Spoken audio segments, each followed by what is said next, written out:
चलिए आते हैं अगले क्वेश्चन पर। अगला क्वेश्चन है कि what is the perpendicular distance to the point. यहाँ पर एक आपके पास पॉइंट है, this is the 6,7,8 from the X Y plane.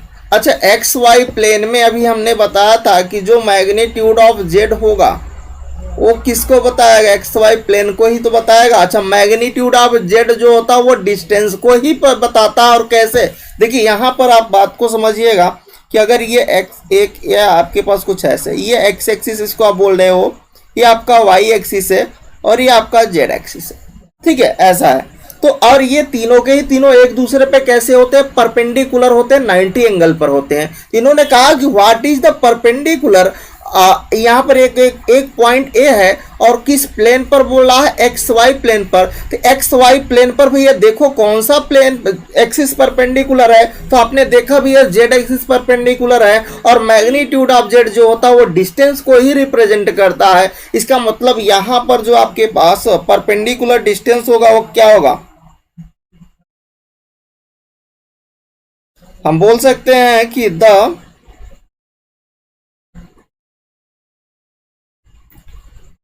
Distance of point A, this is the 6,7,8, ठीक है, from X Y plane is, यहां पर आपके पास क्या होगा, जो जेड एक्सिस होगा is Z coordinate of A का जो जेड कोऑर्डिनेट होगा वही होगा। तो यहां पर क्या हो जाएगा, 8 होगा। 8 इज द क्या हो जाएगा, राइट आंसर। अच्छा, मान लीजिए इन्होंने बोला कि एक्स वाई प्लेन, अगर ये वाई जेड प्लेन बोलते तो वाई जेड प्लेन आप देखते कि भैया ये वाई है ये जेड है, तब आप एक्स वाला लेते। एक्स इतना, इसमें कितना है, वाई जेड प्लेन बोलता तो एक्स आता, एक्स कितना आ जाता, 6 आ जाता, परपेंडिकुलर डिस्टेंस। अच्छा, अगर वो वाई एक्स वाई बोला तो जेड वाला लिए, अगर वो वाई जेड बोलता तो आप एक्स वाले लेते, अगर वो एक्स जेड बोलता तो आप कौन सा लेते, एक्स जेड में जो छूटेगा एक्सिस, तो कौन सा एक्सिस छूटेगा, वाई, तो यहाँ पर 7 आप बोल देते, ठीक है। तो अगर इस तरह से आता है तो आप ऐसे अप्रोच करिएगा। चले अब हम लोग आते हैं सेक्शन फार्मूला पर। जैसे कभी सारा का सारा जैसे आपने 2D में देखा सेम टू सेम 3D में होगा, बट इसमें एक जेड एक्सिस और आ जाएगा। अभी तक उसमें दो ही एक्सिस हुआ करते थे, इसमें एक एक्स्ट्रा एक्सिस आ जाएगा और वो एक्सिस आपका होगा जेड एक्सिस। तो सेक्शन फार्मूला में इंटरनल डिवीजन क्या होगा, उसका कार्टेशियन फॉर्म जो होगा, यहाँ पर आपके पास 2 पॉइंट है, एक पी पॉइंट है जिसका कोऑर्डिनेट है this is the x1 y1 and z1, और एक दूसरा कोऑर्डिनेट है दिस इज x2, y2 और z2। Be the 2 points in A space, ठीक है। आर जो R be a point on A line segment, जो एक आर है वो पी और क्यू लाइन को क्या करता है, जोड़ता है, सच दैट जब उसको जोड़ता है तो वो 2 यहाँ पर m स्क्रू n में वो डिवाइड कर देता है वो 2 लाइन को। मतलब कुछ इस तरह से है कि यहाँ पर कोई आपके पास आर है और ये आपका P है और ये आपका Q है, तो ये जो R है इसको M स्क्रू N में डिवाइड कर देता है। जैसे तो जो सेक्शन फार्मूला होगा आपके पास, internal section formula in a Cartesian form में क्या होगा, mx2 nx1 upon m+1, this is x coordinate के लिए हो गया। y कोऑर्डिनेट का क्या होगा, my2 ny1 अपॉन m+1, और z कोऑर्डिनेट का क्या होगा, mz2 nz1 अपॉन m+m, ठीक है। ये तो कार्टेशियन फार्मूला हो गया, किसका, सेक्शन फार्मूला हो गया इन किसके लिए, इंटरनल डिवीजन के लिए। अगर यहीं पर वो एक्सटर्नल डिवीजन की बात करता तो एक्सटर्नल डिवीजन में जहां पर प्लस था वहीं पर माइनस हो जाता है, ठीक है।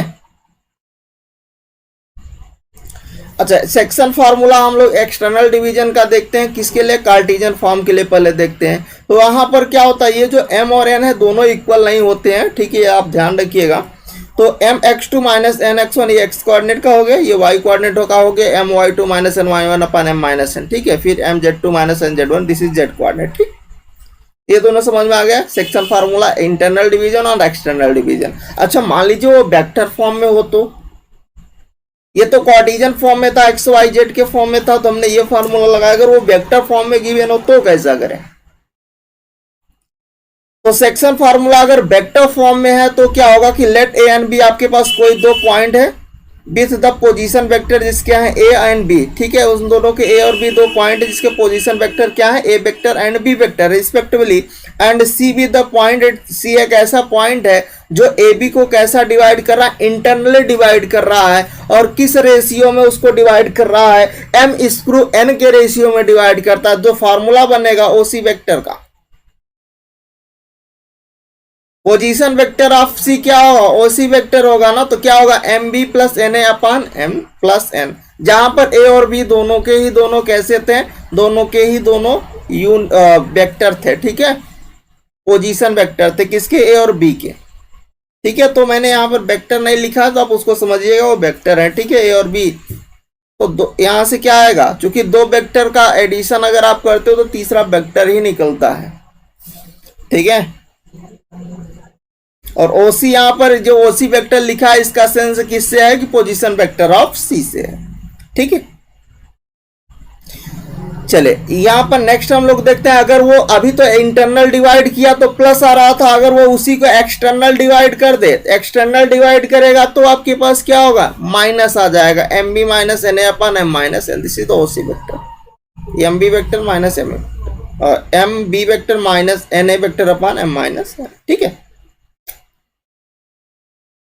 कार्टेशियन फॉर्म हम लोग देख लेते हैं। अगर मान लीजिए मिड पॉइंट हमें निकालने को दे दे और कोई आपके पास दो पॉइंट दे दे, एक तो ये पी पॉइंट दे दिया, दिस इज द इसका कोऑर्डिनेट है, this is x1 y1 z1, और एक हमारे पास क्यू पॉइंट दे दिया जिसका कोऑर्डिनेट है, this is x2 y2 z2, ठीक है। ये दो कोऑर्डिनेट दे दिया गया और इसका मिड पॉइंट निकालना था। अभी तो जैसे हम 2D में देखते थे तो वहां पर मिड पॉइंट कैसे निकालते थे भाई, x1 प्लस x2 y2 करते थे, फिर y1 plus y2 y2, but यहाँ पर 3D में बात करें तो एक z एक्सिस और आ जाएगा, तो क्या हो जाएगा, z1 प्लस z2 y2, ठीक है। x2 प्लस x1 लिखे, x1 प्लस x2 दोनों सेम है, ठीक है। तो ये मिड पॉइंट ऑफ PQ का फॉर्मूला हो गया, समझ में आ गया। चले अगर ये वेक्टर के फॉर्म में हो, हमें मिड पॉइंट निकालना हो तो क्या होगा, एंड अगर सी ए बी आपके पास कोई वेक्टर है ना, C is the mid point of किसका है, सी जो है ए बी का मिड पॉइंट है, ठीक है।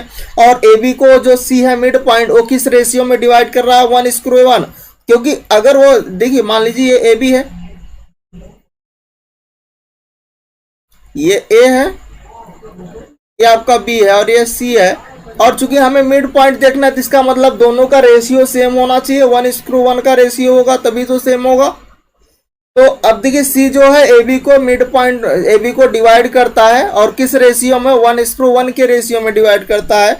तो जो वेक्टर पोजीशन वेक्टर ऑफ सी होगा जिसे हम ओसी वेक्टर बोलते हैं, वो क्या होगा, 1 time A vector plus 1 time B vector upon 1+1। यहाँ पर 1 और 1 बेसिकली क्या है, 1 और 1 रिप्रेजेंट किसको कर रहे हैं, रेशियो को रिप्रेजेंट कर रहे हैं, किसके रेशियो को, ए बी के रेशियो, जो सी पॉइंट है वो ए बी को 1:1 के रेशियो में डिवाइड कर रहा है। तो यहाँ पर जो फार्मूला बनेगा वो A vector plus B vector by 2 बनेगा। यहाँ पर जो ए और बी है किस क्या है, वेक्टर हैं, ठीक है, ये आप ध्यान रखिएगा क्योंकि यहाँ पर ऑलरेडी लिखा हुआ है this is the vector form, ठीक है।